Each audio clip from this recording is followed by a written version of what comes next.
Niels Rikke Larsen. Jeg er 23 år, og jeg dykker thai-boxing og er 4 gange dansk mester. Og så er jeg professionel verdensmester under WK. Du vandt dit første VM-bælte i Muay Thai i april 2013. Har du planer om at skifte til K1, eller vil du fortsætte med Muay Thai? Altså, ja, thai-boxing, det er herinde, men altså en K1-kamp, dem har jeg også haft masser af. Det er ikke fordi, jeg adskiller det ene fra det andet. Thai-boxing, det er bare der, hvor jeg har al min passion i. Så altså, men får jeg en god kamp i K1, jamen altså, jeg vil ikke have noget imod at møde Burkhardt, altså. Så nej, der er ikke noget, der holder mig tilbage for en K1-kamp eller thai-boxing. Så jeg kæmper begge dele. Mange taler om Niklas Larsen versus Mohamed Elmir. Hvem tror du vinder, og hvorfor? Hvis jeg skulle møde Mohamed Elmir, så vil jeg se mig selv som vinder. Og det vil jeg, fordi at jeg har noget herinde.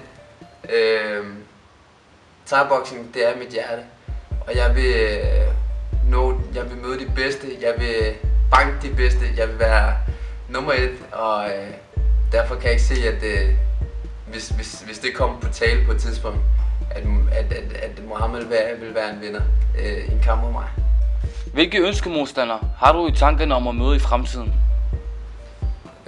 Hvis man tager den danske scene, så vil en ønskemodstander, det vil nok være Mohamed Elmir eller Frank Madsen, fordi de har opnået nogle ting her på dansk grund, og jeg vil jo gerne vise, at jeg er nummer 1. Jeg er den bedste 70 kilos kæmper i Danmark, så hvis det kunne være en mulig kamp, så vil jeg være klar. Så vil jeg ikke sige nej til den udfordring.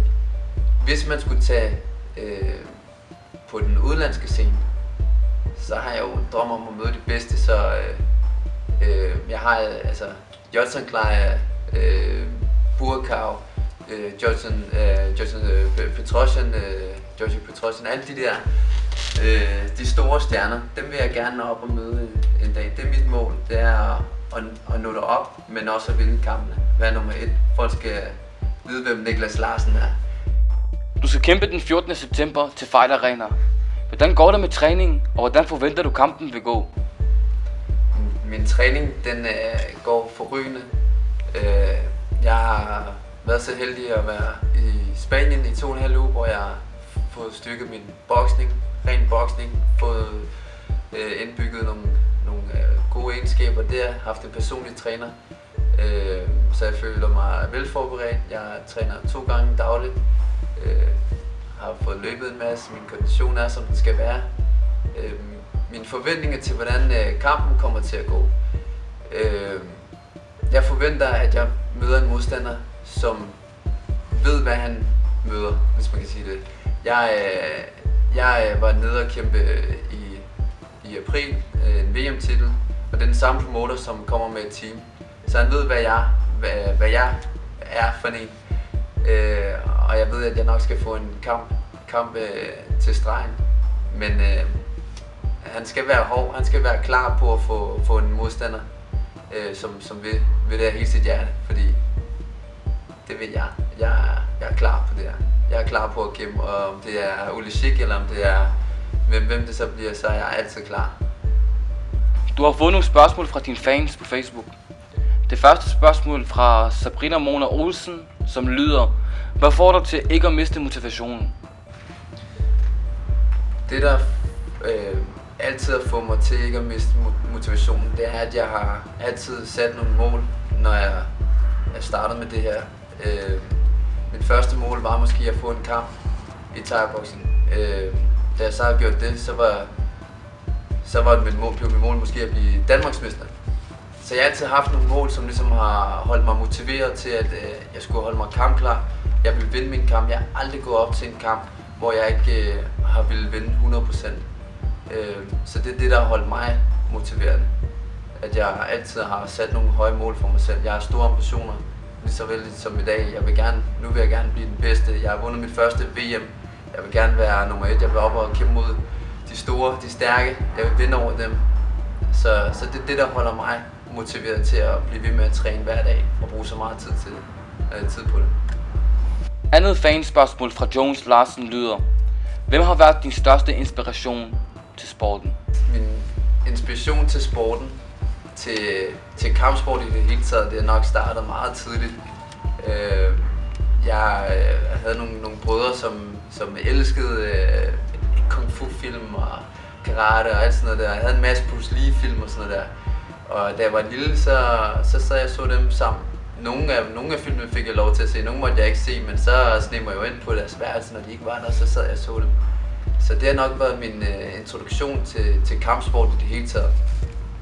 Jeg har jo startet sent med thai-boxing, så jeg startede som 17-årig, og der har min inspiration, det har nok været en fyr, der hedder Remy Bonjavski, The Flying Dutch. Han var kendt for sin flyvende knæ, og så lagde jeg godt mærke til ham og fandt faktisk ud af, at han også startede i en sen alder. Han startede som 18-årig, og da jeg fandt ud af, at han som 18-årig startede og formåede at blive World Grand Prix-mester flere gange, så tænkte jeg, jamen hvis han kan, så kan jeg også opnå et eller andet. Så han har nok været min inspiration til sport. Det tredje og sidste spørgsmål er fra Monika Sumpritsen, og hun spørger: hvorfor er dit kendetegn en hat og et tørklæde? Hatten er, som du kan se, en stor del af min personlighed. Og jeg synes, jeg kan godt lide at tage mig selv op i ringen. Hvis jeg skulle komme ind med et eller andet bad boy image, så ville det ikke passe til mig. Det ville ikke se fedt ud. Så jeg kommer ind, jeg har min hat på, og jeg er glad, og jeg kan godt lide, hvordan folk reagerer på det. Fordi jeg har tit folk, der kommer hen og siger: hey mand, var det ikke dig med hatten? Fed kamp, og jeg forventede slet ikke, at du kunne sådan noget der. Fordi der er tit et billede af, at når man er thai-boxer, man er fighter, så skal du være korthåret med store tatoveringer og det eller andet. Men sådan er jeg bare ikke. Men jeg kan stadigvæk gå op og lave et show op i ringen. Så det er derfor, jeg tager mig selv op i ringen. Jeg tager min personlighed, min karakter. Og det kan måske også være med til at få nogle andre ind i sporten. Nogle, der synes, der måske vil tro, at de vil kunne klare sig. Er der noget, du gerne vil slutte af med at sige til de folk, der følger med? Jeg vil gerne sige, at al jeres support, det giver os et ekstra boost, når vi er oppe i ringen og kæmpe. Så al support hjælper os. Det er fedt at høre, at der er så god opbakning. Jeg vil gerne sige tusind tak til min familie, som giver mig så meget support og støtter mig i, når jeg er ude at rejse, når jeg er ude at kæmpe, at jeg har 100% opbakning. Min træner, Brian Talrik, som har lært mig alt, hvad jeg kan i dag. Jeg ville ikke kunne gøre det her uden ham. Fight News hjælper thai-boxing, hjælper mig med at komme frem i verden. Thumbs up til Fight News. Og så den sidste ting vil være, kom og tjek mig ud den 14. september. Der kæmper jeg til Fight Arena. Og det bliver et vildt show, som ingen vil glemme.